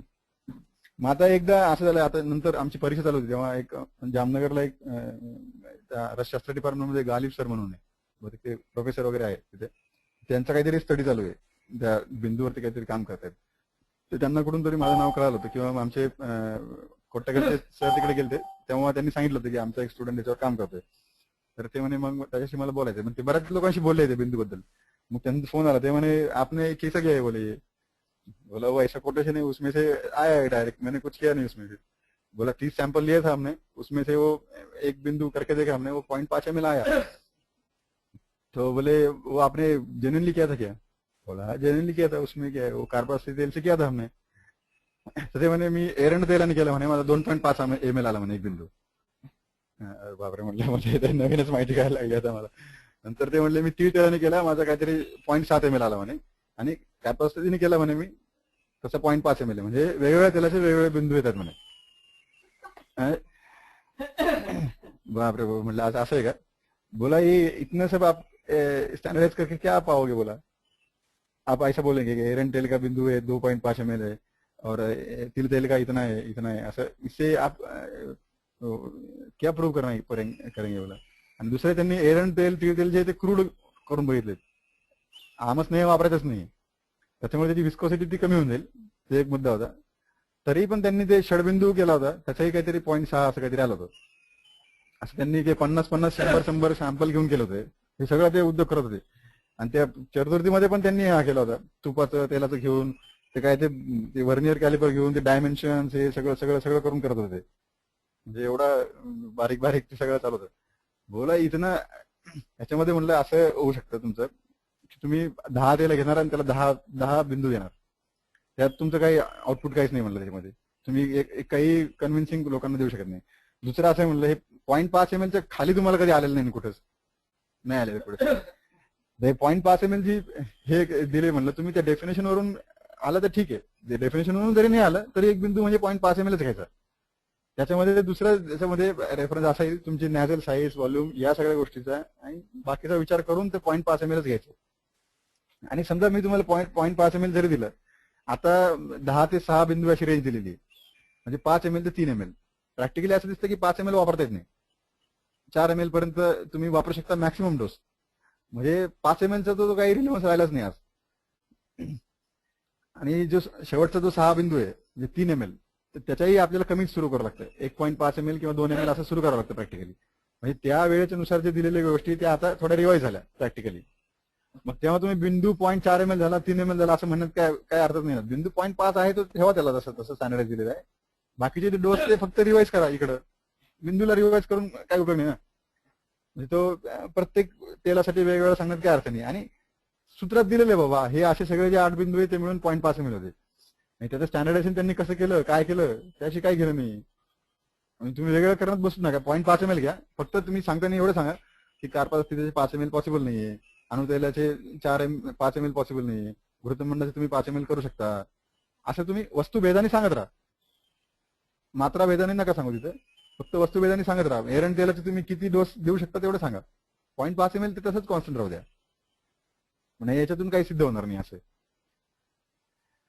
मग ते नंतर त्यांना ते कोटेशन माहित नव्हतं शारंगराचं, त्यांना ते सांगितलं. मग पण काही जरी झालं, किती बिंदू वेगवेगळे आले, हे सूत्रामध्ये असल्यामुळे त्याला काही वादच राहत नाही असं होतं. मग हे डोस कंपॅरिझन आपण करून बघितले की त्याच्यामध्ये हे 5 ml 0.5 ml होतं, 4 ml 0.4 ml होतं, 0.3 ml 0.3 ml असं, म्हणजे 10 पट फरक पडत होतो सगळा. 10 पट मोर जास्त आहे ते. आणि दुसरा एक अशी कॉन्ट्रोवर्सी आहे की बाबा हे 3 ml जे आपण ते एकाच नाकात टाकले पाहिजे का डिवाइड केले पाहिजे. हे असं ते नेहमी जिकडं तिकडे गेल्यावर हे असं विचारलं जायचं की आपण हे डिवाइड करायचे बाबा. तर याचं असं आहे की बाबा म्हणजे टीकेमध्ये पण आहे आणि डायरेक्ट रेफरन्स पण आहे. हे शारंगरातले रेफरन्स आहे काही, नंतर इथं पण हा रेफरन्स आहे. प्रतिवर्षी त्यांनी सांगितलं की द्विद्वी बिंदू असं करायचं, 2-2 बिंदू असे टाकायचे असं सांगितलं. म्हणजे ते प्रत्येक नागपुरीत टाकायचे ते प्रत्येक आपल्याला. हे काही कॉन्ट्रोवर्सी नाही बाबा, 3, 4, 5 ml जे आपण ते प्रत्येक नॉस्ट्रिल मध्ये टाकायचं असं ते झालं. मग आता दुसरा सगळ्यात मोठा मुद्दा राहतो की बाबा हे अष्टांग हृदय आणि संग्रहामध्ये 10, 8, 6 असं सांगितलेले, म्हणजे 5, 4, 3 ml झाले. पण बाकीचे जे सुश्रुत, शारंगर, चक्रस्थ, वंगसेन, भावप्रकाश याच्यामध्ये जो डोस आलाय तो 64, 32 आणि 16 बिंदू असा आलाय. म्हणजे झाले ते 32 ml, 16 ml आणि 8 ml. मग आता हे जो फरक आहे तो कशामुळे बाबा, आणि म्हणजे 2 आचार्यांनी फक्त 5, 4, 3 ml असं सांगितलं आणि बाकीच्यांनी 32, 16, 8 ml सांगितलेले. मग हे कसं टाकायचं बाबा.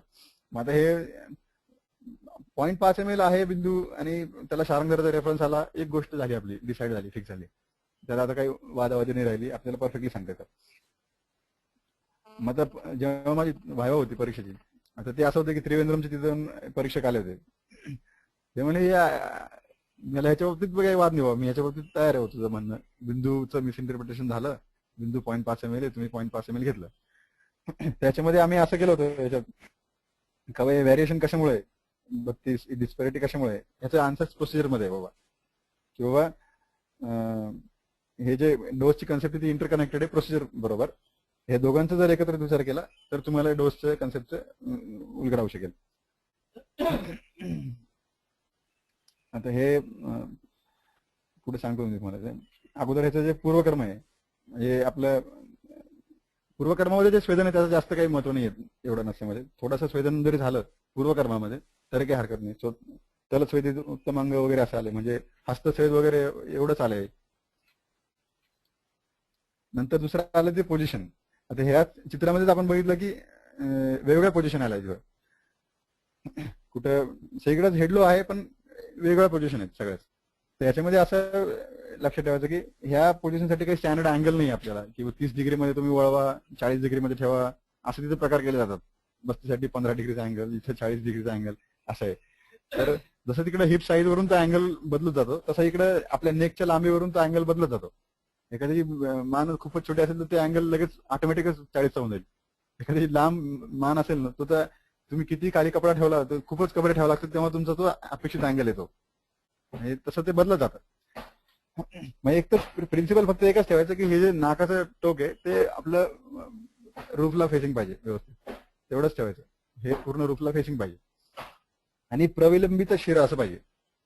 ऍक्च्युली जे आपण नुसतीच हेडलो पोझिशन जी करतो त्यापेक्षा जे प्रविलंबित शिर जो आहे तो ती पोझिशन मला जास्त योग्य वाटते. म्हणजे आता ह्या मागच्या चित्रांमध्ये दाखवलेली त्याच्यामध्ये ही पोझिशन जर जास्त थोडी स्पेसिफिक म्हणजे थोडंसं हे लटकलेलं पाहिजे थोडंसं हेड असं. हा, तेव्हा ती पोझिशन प्रॉपर येते. नुसतीच हेडलो ठेवून आणि जो अँगल करून ते जमत नाही. जे ते लटकेल तेव्हाच ती पोझिशन प्रॉपर येईल बाबा. बाकीच्या ह्या पोझिशन फक्त काय असं चित्र दाखवण्यासाठी असे, पण ही ऍक्च्युली सायंटिफिक थोडी ही येते.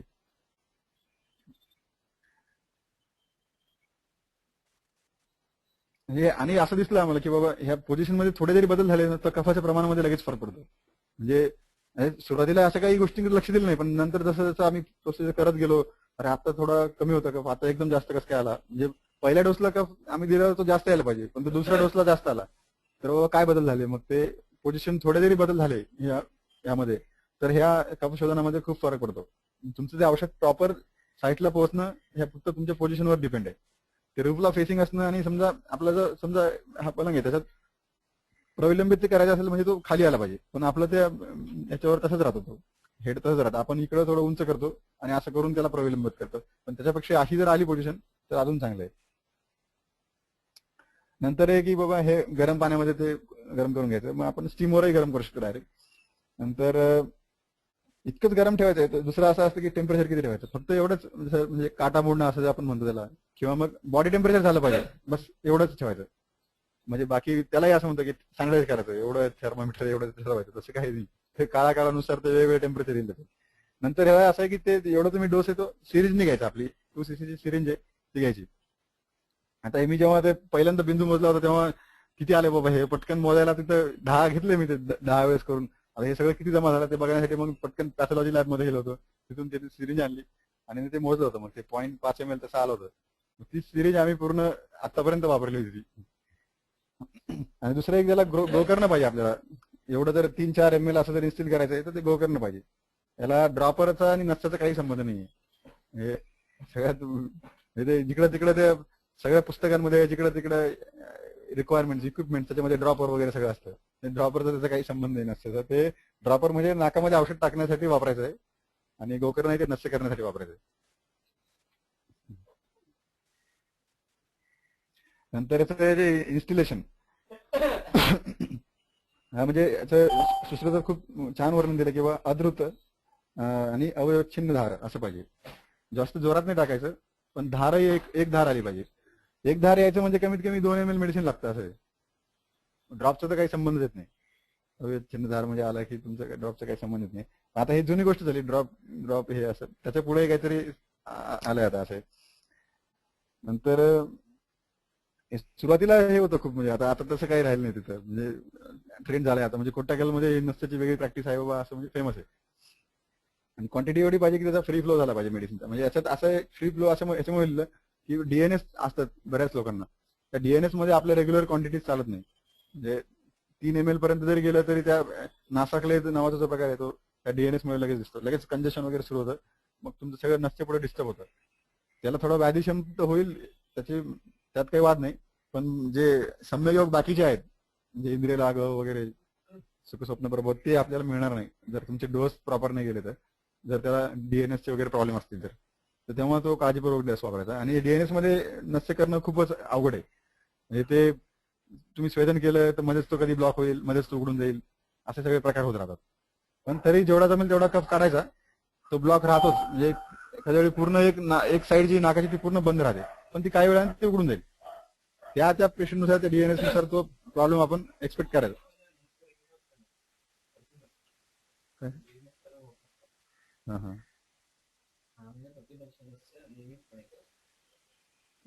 सरांनी असा अनुभव सांगितलं की 6 महिने प्रतिवर्ष नसते हे रेग्युलर जर केलं तर डीएनएसचा प्रॉब्लेम सुटतो. ह्या सगळ्या डीएनएसच्या पेशंटला आम्ही जेव्हा नस्य करायचो सर 5-6 दिवस, त्यांचे प्रॉब्लेम नंतर कमी व्हायचे, पण नस्य करताना त्याचा त्रास व्हायचा असं दिसायचं. नंतर ते खुश व्हायचे पेशंट, बाबा रेग्युलरचा त्रास व्हायचा तर तो कमी व्हायचा, पण नस्य करताना खूप त्रास व्हायचा म्हणजे आपल्याला.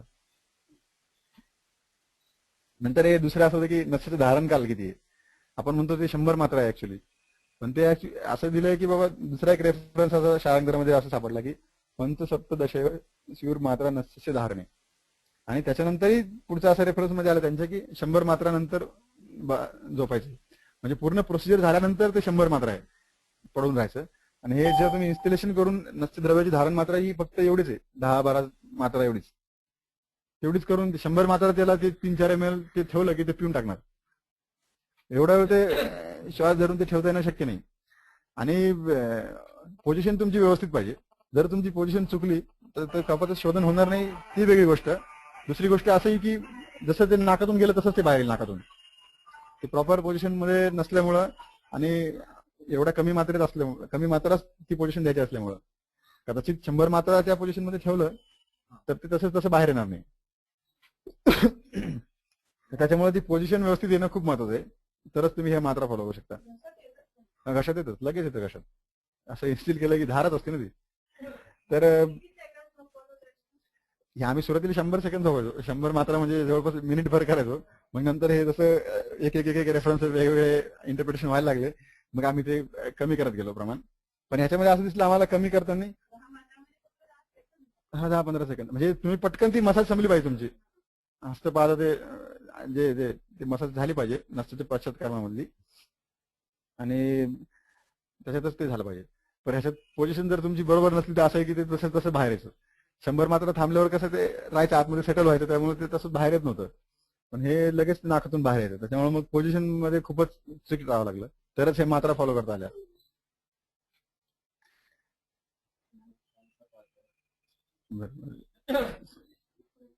आता हे प्रोसिजर संपून टाकतो, मग त्याचं इंटरप्रिटेशन आपण उद्या बघू. ह्या डोस वगैरे कसं आहे. नंतर आहे की पार्श्वनिष्ठीवन करायचं, आवश्यक क्षयात असं सांगितलं. म्हणजे आतमध्ये तुम्ही जे औषध टाकलंय ते दर म्हणजे आपल्या स्टीवनाबरोबर ते त्याचा पिवळा रंग किंवा ते औषध येत राहील. याच्यामध्ये असं आहे की तुम्हाला मर्शनामध्ये औषधाची चांगली अशी गुळणीच येते बाहेर, आणि नंतर हळूहळू ते तेल कमी कमी होत जातं. म्हणजे ते पूर्ण तेल संपेपर्यंत आतमध्ये टाकलेलं बाहेर काढेपर्यंत ते निष्ठीवन करत राहायचं, पार्श्वनिष्ठीवन करत राहायचं दोन्ही साईडला. पार्श्वनिष्ठीवन करायचं, नाही तर समोर जाऊन असं जर थुंकलं तर तसंच बाहेर येऊ शकतं. आणि जे ऍक्च्युली ते इझिली जो कप बाहेर पडणार त्याचा अजून ते स्रोतच बंद होईल, कंजेशन होऊन जाईल. त्यामुळे ते साईडला करायचं. आणि दोन्ही ठिकाणी केल्यावर असं दिसतं की ते औषध व्यवस्थित पसरतं दोन्ही साईडला. तुम्ही जर एकाच पार्श्वला हे निष्ठीवन केलं तर असं दिसतं की त्या साईडला पेशंटला काहीतरी हलकं वाटत राहतं किंवा जड वाटत राहतं एका साईडला, असं होतं. त्यामुळे ते दोन्ही साईडला करायचं. वामकुक्षी वगैरे नाही सांगितलं, नाही.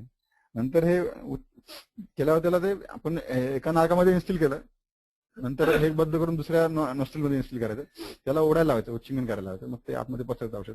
मग हे 15-20 सेकंद झाले की त्याला पार्श्वनिष्ठीवन करायला लावायचं. हे ऍक्च्युली व्हिडिओ नाही याचा, म्हणजे काय गरज म्हणजे करत राहायचं त्यामुळे. आणि व्हिडिओचा काही स्टँडर्ड व्हिडिओ अवेलेबल नाही असं आहे, कारण की ते ड्रॉप्स मध्ये सगळं जे व्हिडिओ आहे ते सगळे.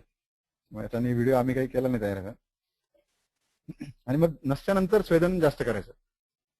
म्हणजे असं श्लोकामध्ये सांगितलंय की कृतेच स्वेदयत भूय आकर्षेच पुन्हा पुन्हा. म्हणजे केल्यानंतर खूप मोठ्या प्रमाणात स्वेदन करायचं आणि ते पुन्हा पुन्हा निष्ठीवन करायचं. असं ओढायला लावायचं पेशंटला, म्हणजे खाकरून थुंका बाबा असं ओढून, असं करून मग खाकरून थुंकायचं, तरच ते आकर्षण होईल त्याचं आणि ते थुंकलं जाईल. निष्ठीवन खूप अशा पद्धतीने करायचं. आणि असं की बाबा जर हे स्नेह आणि श्लेष्मा एकत्र आलाय, तो स्वेदनामुळे थांबत नाही, तिथं कंजेशन होत नाही.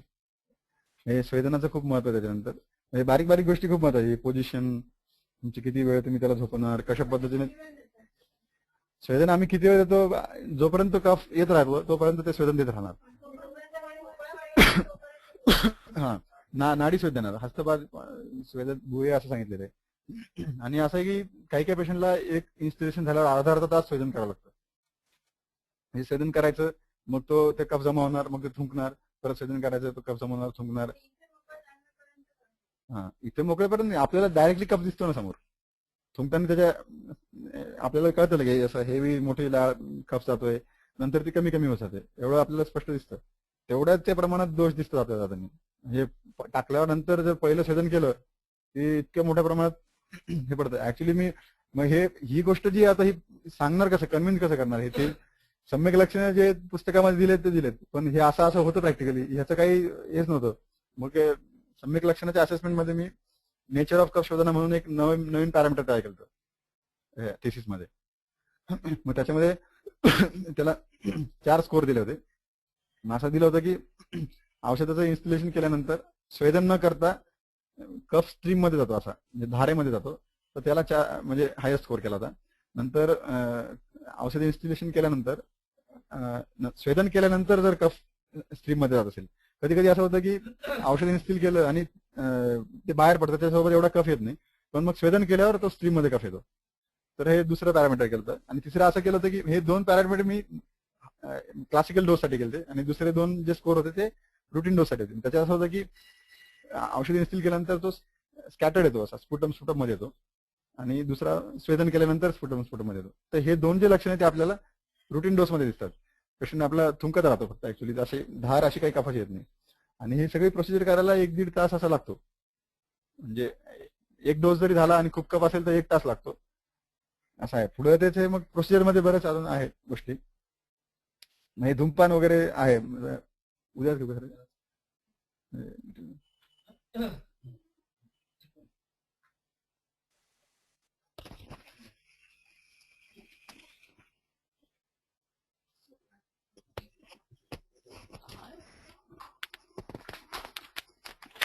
हेलो, ये कल चालू रखेंगे 6:15 बजे और परसों भी करेंगे, तो शायद ये पूरा हो जाएगा.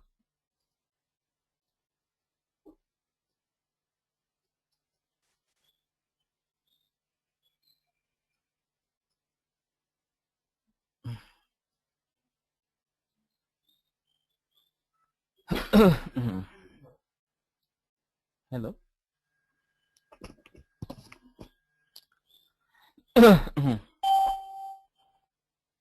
हा, उद्या सकाळी परत.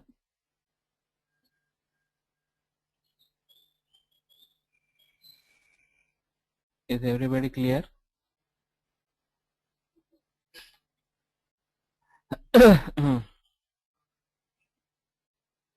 प्रार्थना कर लेंगे.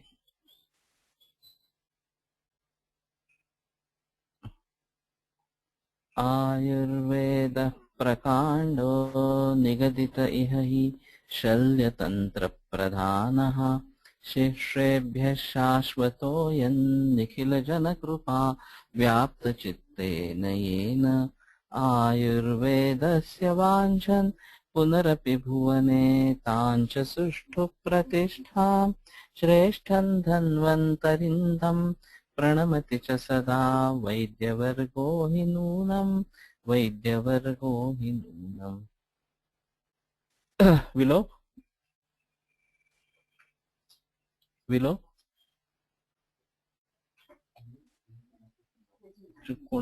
कोणाचा इकडनं काही रिस्पॉन्सच नाहीये.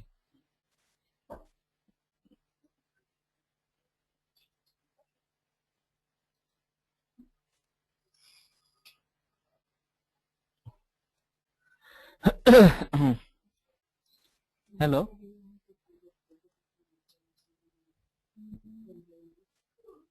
चालू आहे ना खरं तर.